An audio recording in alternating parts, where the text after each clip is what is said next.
السلام علیکم دوستو، میں ہوں شمس حسین اور آپ دیکھ رہے ہیں میرا یوٹیوب چینل اسلام کی بات۔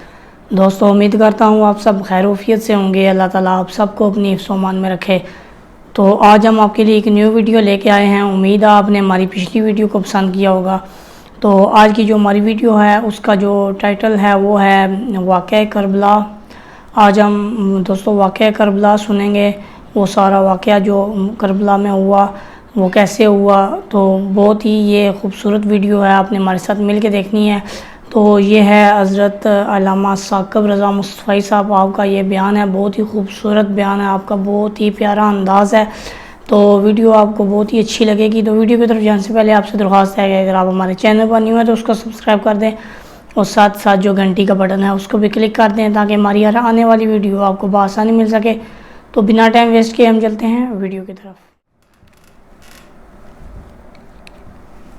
واقعہ کربلا تاریخ کا دردناک واقعہ ہے۔ یہ اقتدار کی جنگ نہیں تھی، اقدار کی جنگ تھی۔ دو شخصیتوں کی لڑائی نہیں تھی، دو نظریات کا ٹکراؤ تھا۔ یہ حق اور باطل کا معرکہ تھا۔ یزید ظلم کا استعارہ ہے، حسین ابن علی امن کی علامت ہے۔ یزید جبر کا پتلا ہے، حسین صبر کا پیکر ہے۔ یزید اپنی بدطینت فطرت اور اپنی طبع ناہموار کے باعث دنیا پر ذلت و رسوائی، ظلم، جبر، جور و زیادتی کی علامت بن کے ابھرا، اور حسین ابن علی رضی اللہ تعالی عنہ حق و صداقت کا نشان بن کے ابھرا۔ کربلا کے تپتے ہوئے ریگزار میں حسینی اور یزیدی دو کردار سامنے آتے ہیں۔ اقبال نے کہا تھا، موسیٰ و فرعون و شبیر و یزید، این دو قوت از حیات آید پدید۔ زندہ حق از قوت شبیری است، باطل آخر داغ حسرت میری است۔ سرخ رو عشق غیور از خون او، شوخی این مصرع از مضمون او۔ تا قیامت قطع استبداد کر، موج خون او چمن ایجاد کر۔ یزید بہدل کی بیٹی محسون کا ناپاک بیٹا تھا، اور حسین محمد عربی کی بیٹی فاطمہ کا شہزادہ تھا۔ یزید دمشق کے اطراف میں سرجون اور جریر اختل جیسے اوباشوں کے جرمٹ میں پل کے جوان ہوا۔ حسین کے گھر کا دروازہ مسجد نبوی کے اندر کھلتا تھا۔ یزید نشے میں دھت ہو کر کے نمازیں چھوڑ دیتا تھا۔ حسین کی کربلا کے اندر بھی نماز تہجد قضا نہیں ہوئی۔ یزید ظلم کا دوسرا نام ہے، حسین امن کی علامت ہے۔ یزید نے زندگی میں ایک مرتبہ حج کیا اور شراب کے مٹکے ساتھ لے کے آیا، اور اختل اور دیگر گویوں اور مغنیوں کو اپنے ساتھ رکھا تاکہ سفر آسانی سے کٹے۔ حسین ابن علی نے 25 حج سواری ہونے کے باوجود پیدل کیے۔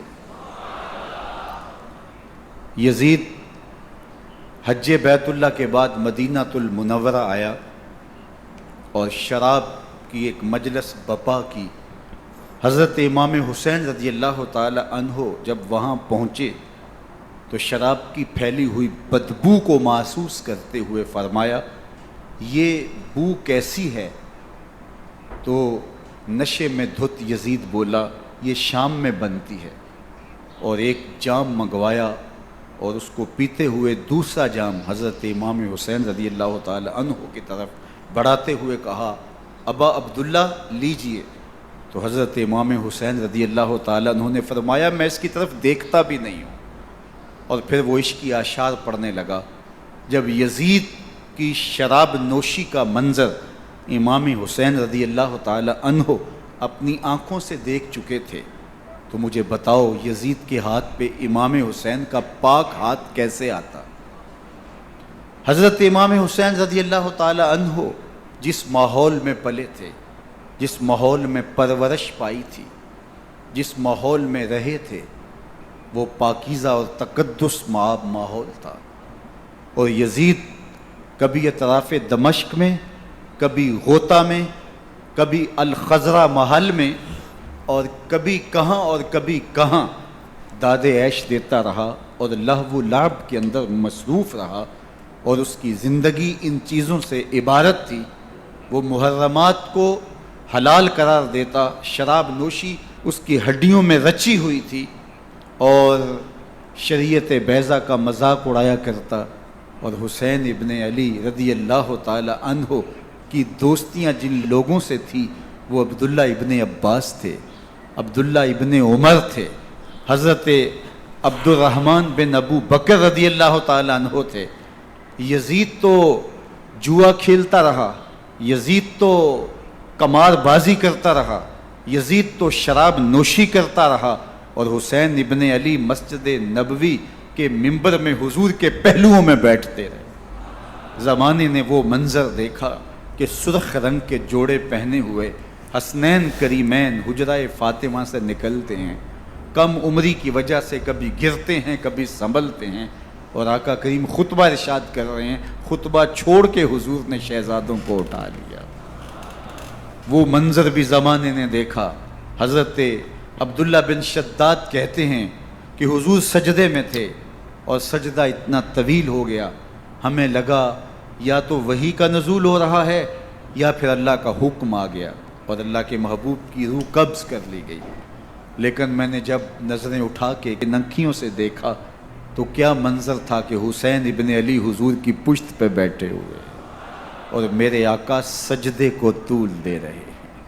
اللہ اکبر. حسین کے لیے پیغمبر کے سجدوں کو طول دیا جا رہا ہے. حسین ابن علی کبھی ممبر پہ حضور کی اطراف میں بیٹھتے ہیں. وہ منظر بھی دنیا نے دیکھا کہ حضور کے مبارک کندھوں پر حسین ابن علی بیٹھے ہیں اور حضور کی زلفوں کو پکڑا ہوا ہے. تو حضرت عمر رضی اللہ تعالیٰ عنہ دیکھ کے کہتے ہیں واہ واہ کیسی سواری میسر آئی حسین ابن علی کو. تو میرے آقا مسکرا کے کہتے ہیں عمر سواری دیکھتے ہو سوار بھی تو دیکھو. اللہ اکبر.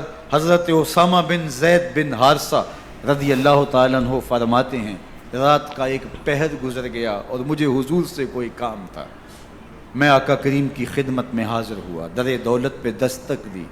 حضور تشریف لائے تو چادر اوڑی تھی، بکل کی ہوئی تھی میرے حضور نے. تو میں نے اپنی حاجت کہی تو حضور نے میری حاجت پوری کر دی. لیکن ایک منظر میں نے دیکھا کہ حضور نے جو چادر کی بکل فرمائی تھی اس کے اطراف میں پہلوؤں میں ابھار تھے جس طرح اندر کوئی ہو. مجھ سے نہ رہا گیا، میں نے پوچھ لیا. میں نے کہا بندہ نواز چادر کے اندر کیا ہے؟ فکاشفہ. تو حضور نے چادر کو کھول دیا. فائز الحسن والحسین علی ورکہ.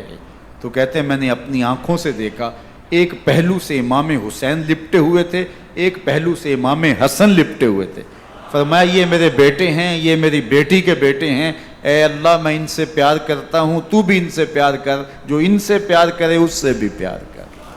ان کی محبت کا درس دیا، ان کے پیار کا سبق پڑھایا.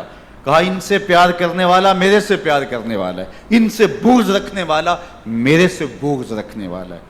ان کی تکلیف حضور کو بے چین کر دیتی تھی. حضرت سیدہ فاطمہ الزہرا رضی اللہ تعالی عنہ کے گھر کے قریب سے گزرے تو حضرت امام حسین کے رونے کی آواز آ رہی تھی. تو آقا کریم علیہ السلام نے فرمایا کہ فاطمہ حسین کو چپ کرواؤ. اللہ تعالیٰ انا بقاءہ یوزینی، تو جانتی نہیں حسین کا رونا مجھے دکھ دیتا ہے. حسین ابن علی کو حضور رونے نہیں دیتے تھے، ان کو دکھی نہیں ہونے دیتے تھے. کیونکہ رسول اللہ صلی اللہ علیہ وسلم جانتے تھے کہ یہ کتنے دکھ سہے گا، کتنی تکلیفوں سے گزرے گا اور کتنے مصائب سہے گا۔ زمانے نے وہ گھڑیاں بھی دیکھی کہ حضرت حذیفہ بن یمان رضی اللہ تعالیٰ عنہ فرماتے ہیں کہ میں حضور کی خدمت میں نماز مغرب کی ادائیگی کے لیے حاضر ہوا، اور میں نے یہ اجازت خاص طور پہ اپنی ماں سے اس شرط پہ لی تھی کہ امی آپ مجھے اجازت دیں، میں حضور کی خدمت میں حاضر ہوتا ہوں، مغرب کی نماز بھی ادا کروں گا اور پھر حضور سے عرض کروں گا حضور میرے لیے اور میری ماں کے لیے بخشش کی دعا کر دیجیے۔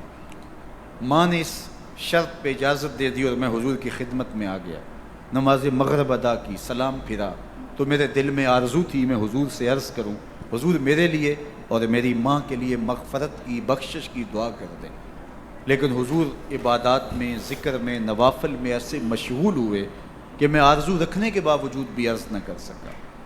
خیر نماز عشاء کا وقت ہوا، اذان پکاری گئی، حضور مصلی پہ آئے، نماز پڑھی، سلام پھرا تو میرے دل میں پھر خیال آیا کہ ماں سے ایک نماز کی چھٹی لی تھی، نمازیں بھی 2 ہو گئیں، ماں نے جاتے پوچھنا ہے حضور سے میرے لیے اور اپنے لیے مغفرت کی، بخشش کی دعا کروائی تھی تو کیا جواب دوں گا؟ اور حضور اٹھے اور کاشانہ اقدس کی طرف چل دیے۔